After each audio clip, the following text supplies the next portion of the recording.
मैं धन्यवाद देना चाहता हूं उत्तर प्रदेश की जनता का, जिन्होंने समाजवादी विचारधारा को और हमारे गठबंधन को सबसे ज्यादा वोट देकर के सबसे बड़ी पार्टी उत्तर प्रदेश में बनाने का काम किया।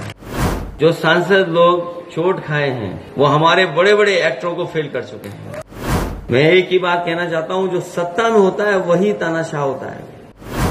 हमारे आपके सामने बहुत बड़ी चुनौतियां हैं और ऐसी ताकत से हम लोग लड़ रहे हैं जिसके पास सब कुछ है और इतना कुछ है कि हम और आप लोग कल्पना नहीं कर सकते। वो अपनी बात को सही साबित करने के लिए उन्हें अगर कुछ भी किसी का भी सहयोग लेना पड़ेगा तो वो लेने का काम करते हैं। कई वक्ताओं ने बहुत बड़ी बड़ी बातें रखी हैं आपके बीच में।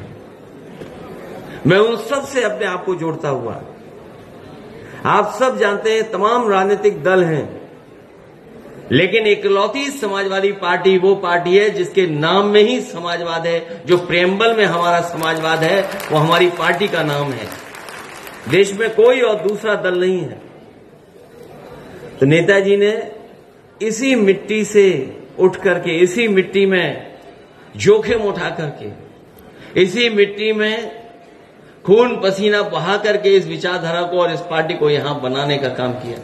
मुझे याद है पिछले चुनाव में जिस समय आह्वान हुआ कि हमारी पार्टी आगे बढ़े, मैं धन्यवाद देना चाहता हूं उत्तर प्रदेश की जनता का, जिन्होंने समाजवादी विचारधारा को और हमारे गठबंधन को सबसे ज्यादा वोट देकर के सबसे बड़ी पार्टी उत्तर प्रदेश में बनाने का काम किया।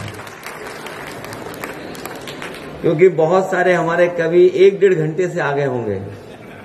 जब मैं आया इस हॉल में तभी मैंने देखा कि हमारे सभी कवि लोग यहां पर मौजूद थे, क्योंकि उनको बहुत लंबा कहना भी है।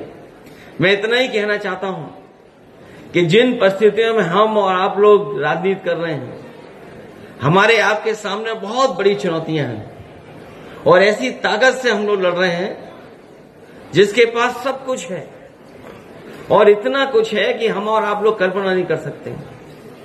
वो अपनी बात को सही साबित करने के लिए उन्हें अगर कुछ भी किसी का भी सहयोग लेना पड़ेगा तो वो लेने का काम करते हैं। अभी हाल ही में आपने घटना देखी होगी जिस समय लोकसभा में बाबा साहब भीमराव अम्बेडकर जी के सम्मान में सभी दल के लोग एक हो गए और सत्ता में जो दल है उनके होम मिनिस्टर से माफी मांगना चाहते थे कि माफी मांग लें। आपने वो देखा होगा टीवी पर भी कि घटना को कैसे बदला उन्होंने। शायद जो सांसद लोग चोट खाए हैं वो हमारे बड़े बड़े एक्टरों को फेल कर चुके हैं। जो हमारे फर्रुखाबाद वाले सांसद हैं वो सर्टिफिकेट वाले सांसद हैं। वो वोट वाले सांसद नहीं है, जीते नहीं है, वो सर्टिफिकेट दिया गया है। और मैंने कई मौकों पर कहा कि अगर उन्हें इलाज की जरूरत हो, दवाई की जरूरत हो, तो जो सांसद नहीं बने हैं वो एक अच्छे डॉक्टर हैं, वो फ्री इलाज करा सकते हैं उनका। जो लोग सत्ता में हैं उन्होंने घटना करा करके देखो कहां डाइवर्ट कर दिया और एफआईआर भी दर्ज हो गई। और केवल इसलिए क्या, क्योंकि उनके पास तमाम लोगों का साथ है। हमारे मीडिया के साथी भी कभी कभी सच इसलिए दिखाते हैं कि सोशल मीडिया है उनके आसपास, कि अगर ये नहीं दिखाएंगे तो सोशल मीडिया में वो बात चली जाएगी। कहीं न कहीं प्रेस की भी क्रेडिबिलिटी का सवाल खड़ा हो गया है। जिसे सच्चाई बतानी है, सच बताना है, वो भी आज सरकार के साथ खड़े हुए दिखाई दे रहे हैं। मैं एक ही बात कहना चाहता हूं, जो सत्ता में होता है वही तानाशाह होता है। ये बात हम लोगों ने बहुत पुरानी पढ़ी भी है, देखी भी और समझी भी है। रामायण में भी रावण तानाशाह था और राजा था।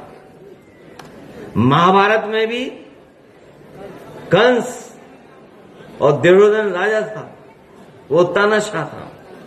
हम लोगों ने रामायण में भी पढ़ा है, महाभारत में भी पढ़ा है कि तानाशाह बहुत दिनों तक सत्ता में नहीं रह सकता है। अंततः तानाशाह को जाना ही पड़ता है। जो तानाशाह सरकार में आज बैठे हैं, हो सकता है उन्हें लगता हो कि सरकार उनकी चलती रहेगी, लेकिन जनता भी देख रही है और समझ रही है। अभी तो लोकसभा में हिसाब किताब किया है, अभी जब विधानसभा का चुनाव आएगा तो न जाने कौन सा परिणाम आएगा, उनका पता ही नहीं लगेगा। इसलिए मैं आप सबका धन्यवाद देता हूं, क्योंकि कवि लोग बैठे हैं,